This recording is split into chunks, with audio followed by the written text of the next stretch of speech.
श्री गणेशाय नमः। श्री जानकी वल्लभो विजयते। श्री रामचरितमानस प्रारंभ करते हैं। जय सिया राम। अगर मेरे वीडियो आपको अच्छे लगते हैं तो सब्सक्राइब जरूर कीजिए और अपने प्रियजनों परिवारजनों को जरूर शेयर कीजिए और उनको भी प्रोत्साहित करिए ऐसे धार्मिक वीडियो देखने के लिए। श्री रामचरितमानस के सप्तम सोपान उत्तर कांड में 13वां खंड प्रारंभ करते हैं। गुरु जी ने शिव जी को हरि का सेवक कहा। यह सुनकर हे पक्षीराज मेरा हृदय जल उठा। नीच जाति का मैं विद्या पाकर ऐसा हो गया जैसे दूध पिलाने से सांप। अभिमानी कुटिल दुर्भाग्य और कुजाति मैं दिन रात गुरुजी से द्रोह करता। गुरुजी अत्यंत दयालु थे, उनको थोड़ा सा भी क्रोध नहीं आता।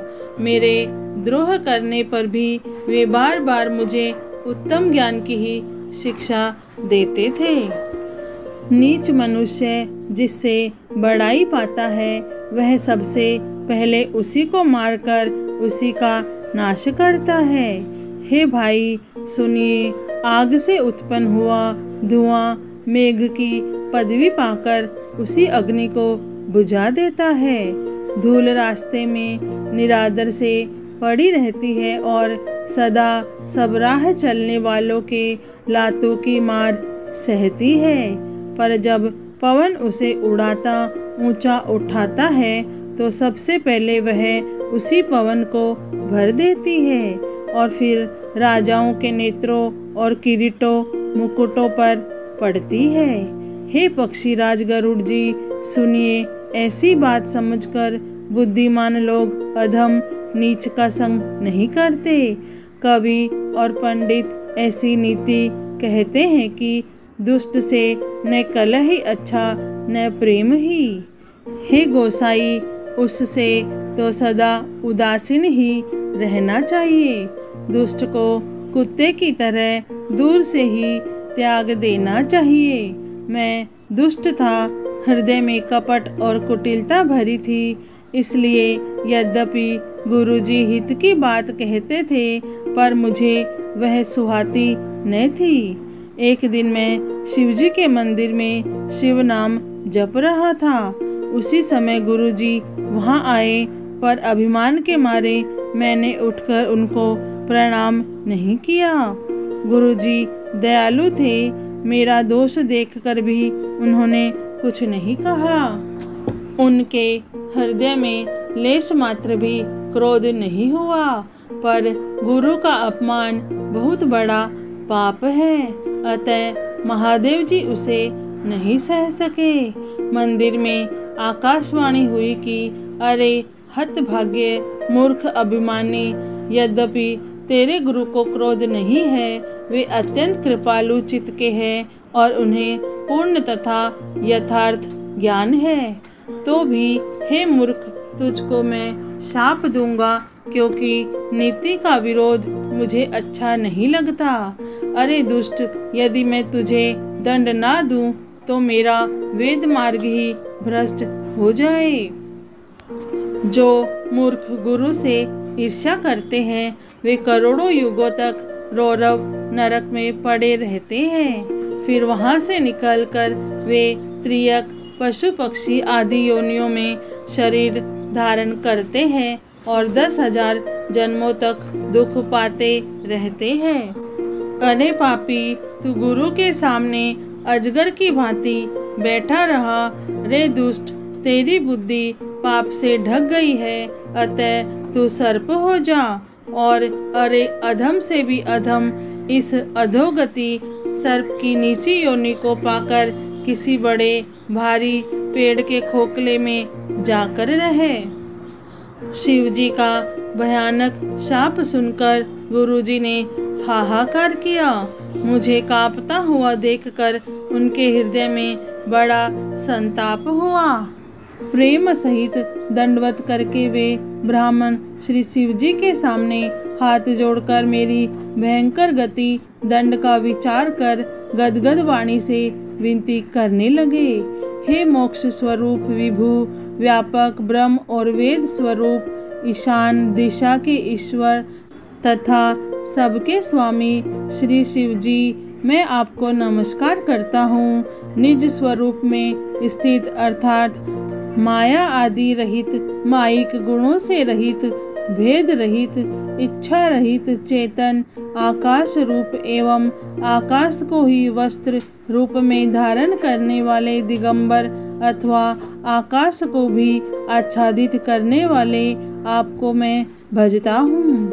निराकार ओमकार के मूल, तुरीय, तीनों गुणों से अतीत, वाणी, ज्ञान और इंद्रियों से परे, कैलाशपति, विकराल, महाकाल के भी काल, कृपालु, गुणों के धाम, संसार से परे आप परमेश्वर को मैं नमस्कार करता हूँ, जो हिमाचल के समान गौर वर्ण तथा गंभीर है, जिनके शरीर में करोड़ों कामदेवों की ज्योति एवं शोभा है, जिनके सिर पर सुंदर नदी गंगा जी विराजमान है, जिनके ललाट पर द्वितीय का चंद्रमा और गले में सर्प सुशोभित है, जिनके कानों में कुंडल हिल रहे हैं, सुंदर भ्रुकुटी और विशाल नेत्र है, जो प्रसन्न मुख, नीलकंठ और दयालु है, सिंह चर्म का वस्त्र धारण किए और मुंडमाला पहने हैं,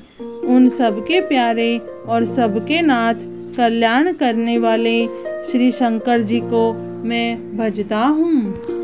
प्रचंड रुद्र रूप, श्रेष्ठ तेजस्वी परमेश्वर, अखंड अजन्मा, करोड़ों सूर्यों के समान प्रकाश वाले, तीनों प्रकार के शूलों, दुखों को निर्मूल करने वाले, हाथ में त्रिशूल धारण किए, भाव प्रेम के द्वारा प्राप्त होने वाले भवानी के पति श्री शंकर जी को मैं भजता हूँ। कलाओं से परे, कल्याण स्वरूप, कल्प का अंत, प्रलय करने वाले, सज्जनों को सदा आनंद देने वाले, त्रिपुर के शत्रु, सचितानंद घन, मोह को हरने वाले, मन को मत डालने वाले कामदेव के शत्रु, हे प्रभु प्रसन्न होइए, प्रसन्न होइए।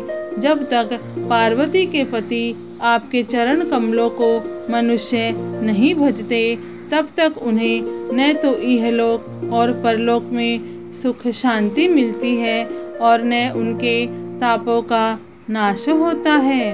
अतः हे समस्त जीवों के अंदर हृदय में निवास करने वाले प्रभु प्रसन्न होइए। मैं न तो योग जानता हूँ, न जप और न पूजा ही।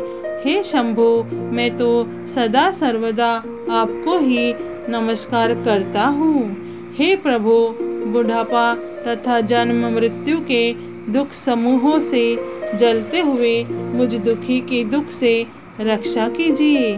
हे ईश्वर, हे शंभु, मैं आपको नमस्कार करता हूँ। भगवान रुद्र की स्तुति का यह अष्टक उन शंकर जी की तुष्टि प्रसन्नता के लिए ब्राह्मण द्वारा कहा गया।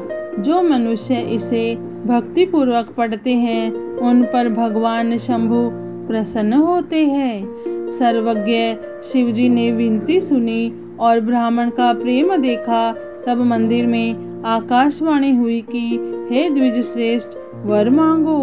ब्राह्मण ने कहा, हे प्रभु, यदि आप मुझ पर प्रसन्न हैं तो हे नाथ, यदि इस दीन पर आपका स्नेह है तो पहले अपने चरणों की भक्ति देखकर फिर दूसरा वर दीजिए।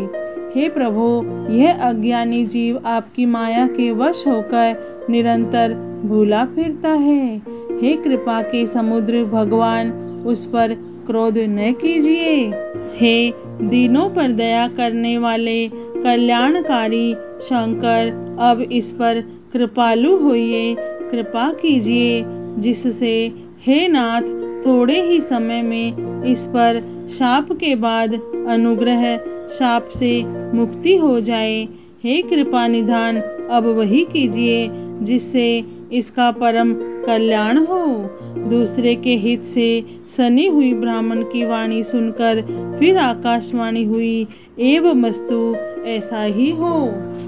यद्यपि इसने भयानक पाप किया है और मैंने भी इसे क्रोध करके शाप दिया है, तो भी तुम्हारी साधुता देखकर मैं इस पर विशेष कृपा करूँगा। हे द्विज, जो क्षमाशील एवं परोपकारी होते हैं वे मुझे वैसे ही प्रिय है जैसे खरारी श्री रामचंद्र जी। हे द्विज, मेरा शाप व्यर्थ नहीं जाएगा, यह 1000 जन्म अवश्य पावेगा, परंतु जन्मने और मरने में जो दुस्सह दुख होता है, इसको वह दुख जरा भी न व्यापेगा और किसी भी जन्म में इसका ज्ञान नहीं मिटेगा।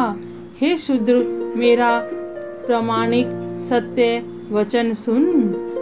प्रथम तो तेरा जन्म श्री रघुनाथ जी की पुरी में हुआ, फिर तूने मेरी सेवा में मन लगाया। पुरी के प्रभाव और मेरी कृपा से तेरे हृदय में राम भक्ति उत्पन्न होगी। हे भाई, अब मेरा सत्य वचन सुन। द्विजों की सेवा ही भगवान को प्रसन्न करने वाला व्रत है। अब कभी ब्राह्मण का अपमान न करना। संतों को अनंत श्री भगवान ही के समान जानना। इंद्र के वज्र, मेरे विशाल त्रिशूल, काल के दंड और श्री हरि के विकराल चक्र के मारे भी जो नहीं मरता, वह है विप्रदोह रूपी अग्नि से भस्म हो जाता है। ऐसा विवेक मन में रखना, फिर तुम्हारे लिए जगत में कुछ भी दुर्लभ न होगा। मेरा एक और भी आशीर्वाद है कि तुम्हारी सर्वत्र अबाध गति होगी, अर्थात तुम जहाँ जाना चाहोगे वही बिना रोक टोक के जा सकोगे। आकाशवाणी के द्वारा शिवजी के वचन सुनकर गुरुजी हर्षित होकर ऐसा ही हो यह कहकर मुझे बहुत समझाकर और शिवजी के चरणों को हृदय में रखकर अपने घर गए। काल की प्रेरणा से मैं विंध्याचल में जाकर सर्प हुआ। फिर कुछ काल बीतने पर बिना ही परिश्रम कष्ट के मैंने यह शरीर त्याग दिया। हे हरिवाहन, मैं जो भी शरीर धारण करता उसे बिना ही परिश्रम वैसे ही सुखपूर्वक त्याग देता था जैसे मनुष्य पुराना वस्त्र त्याग देता है और नया पहन लेता है। शिवजी ने वेद की मर्यादा की रक्षा की और मैंने कलेश भी नहीं पाया। इस प्रकार हे पक्षीराज, मैंने बहुत से शरीर धारण किए पर मेरा ज्ञान नहीं गया। त्रियक, योनि, पशु, पक्षी, देवता या मनुष्य का जो भी शरीर धारण करता, वहाँ उस शरीर में मैं श्री राम जी का भजन जारी रखता। इस प्रकार मैं सुखी हो गया, परंतु एक शूल मुझे बना रहा। गुरु जी का कोमल सुशील स्वभाव मुझे कभी नहीं भूलता, अर्थात मैंने ऐसे कोमल स्वभाव दयालु गुरु का अपमान किया, यह दुख मुझे सदा बना रहा। श्री रामचरितमानस के सप्तम सोपान उत्तर कांड में 13वां खंड पूर्ण हुआ। जय श्री राम, जय सिया राम।